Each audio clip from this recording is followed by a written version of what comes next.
Welcome again to an episode of Learn the TOEFL the Easy Way with Teacher Fish. In this video, we will discuss about a TOEFL listening question type, called speaker's attitude question or stance question. Be sure to watch the video in full, because I will be giving some tips to make answering a function question easier. Also, for better video quality, please adjust it on the setting. Speaker's attitude, or sometimes called stance question, is concerned with the speaker's attitude or opinion toward something. This question may appear after both lecture and conversation, and usually involves replaying of a part of the passage. Furthermore, there are two types of speaker's attitude or stance questions. Some questions ask about how the speaker feels toward something, while the other type asks about the speaker's opinion.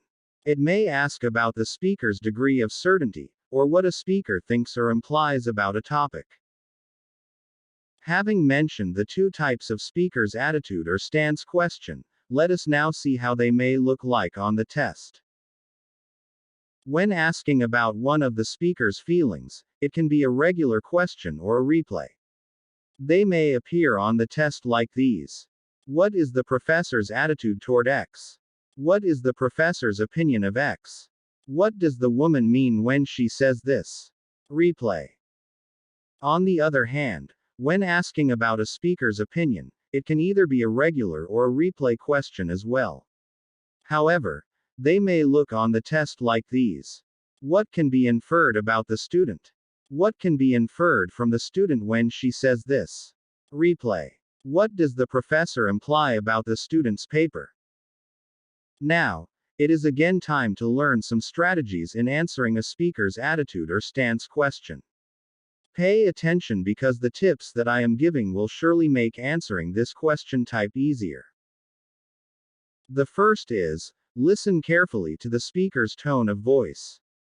By doing so, you are more likely to determine his or her opinion about a topic. Moreover, focus on the speaker's intonation and sentence stress. For instance, a speaker may amplify his or her voice as a sign of defiance, or may sound ecstatic while saying something, as a sign of triumph. Likewise, the second tip is to listen carefully at the speaker's choice of words, especially when the question asks to infer what the speaker's opinion is about a topic. Aside from tone of voice, and since the question requires you to understand the statement's secondary and not literal meaning, being able to make use of the speaker's word choice is a good hint about how the speaker may feel or think about something. For example, when a speaker is describing an old house, and he wants to sound sentimental, he may say, "This house may be old, but since I spent most of my life here, it has a special place in my heart." By including the line, "It has a special place in my heart," we can understand how the speaker feels about the place. Whereas, if the speaker feels bitter about the place, he or she may say, "If only I looked for a better paying job, I wouldn't be in this miserable dump." Again, by using the speaker's word choice, miserable dump, we can say that he feels resentment for being forced to live in the place. Next, try to distinguish between the facts and opinion that the speaker is giving. More specifically, focus on the attitudes and opinions concerning the main theme of the lecture or conversation. Set aside attitude or opinions about minor topics. For you to understand the strategy better, depend again on the speaker's choice of words. When stating a fact, the speaker may use objective words or expressions that can be verified. For instance, he or she may say, "The capital of Korea is Seoul." In contrast, when the speaker is trying to give his opinion or showing his attitude towards something, he or she may use expressions that are rather subjective. These may include a statement that expresses an attitude, a belief, or a value judgment or comparison. Now, I am sure you know some expressions that show attitude, as what we had in the second strategy. But what are expressions of belief? These may be expressions like, "I believe," and "I think." As for value judgment or comparison, these are expressions like, "should," best, worst, most, and other similar expressions. For example, the most majestic fish in the aquarium hobby is the Pterophyllum altum. Or, the best choice to get your child educated is to enroll him in a private school. Always remember, when a speaker is giving an opinion, it is something that cannot be proven right or wrong. What the speaker feels or believes is true, might be different from others.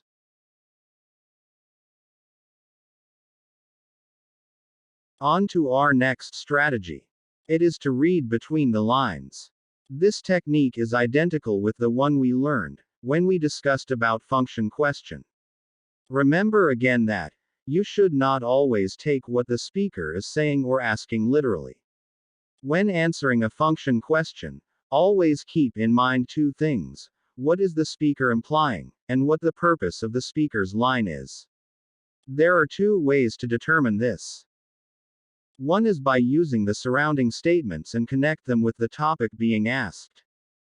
Based on given facts, try to make a prediction and arrive at a logical conclusion. For example, if on the way to school, you realize that you do not have your house key, then remembered the last place you saw it was in the living room, you might infer that it is in the living room. Now it might not be there, but based on what you can remember, in which case stands as evidence, led you to the logical conclusion that your house key is actually in the living room. Another is, often when a function question is asked, especially a replay, the speaker uses words that may be unfamiliar or even at times may use figures of speech. Interpret them based on the context of the dialogue or speech. For instance, you tried out for the track team of your university, and the coach said, "You run like the wind," it means that you run very fast. Or, your friend noticed that your 3-year-old brother is very playful past bedtime. He may comment, "Your brother is a night owl," which means that he is most active at night. The last tip is to listen to the whole part of the recording that is replayed, and not just the topic itself. The rest of the dialogue will assist you in determining what the speaker is implying, or what the purpose of the response is.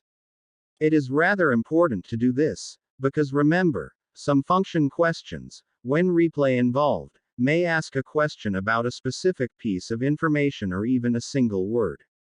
Listen again to this sample. Hello, Robert. I am so glad to be the one doing this. I mean, your hard work finally paid off. The university board has chosen you to be one of its recipients for a full semester scholarship. Congratulations. Oh, Ms. Vet, I'm stunned. If the question asks about the student's response, "I'm stunned," only focusing on it might not lead you to the correct answer.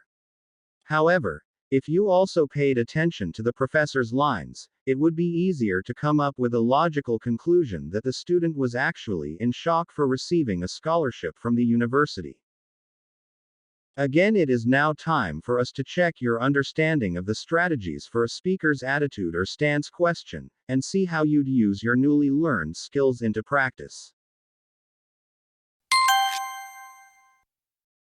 Listen to part of a conversation between a student and a professor.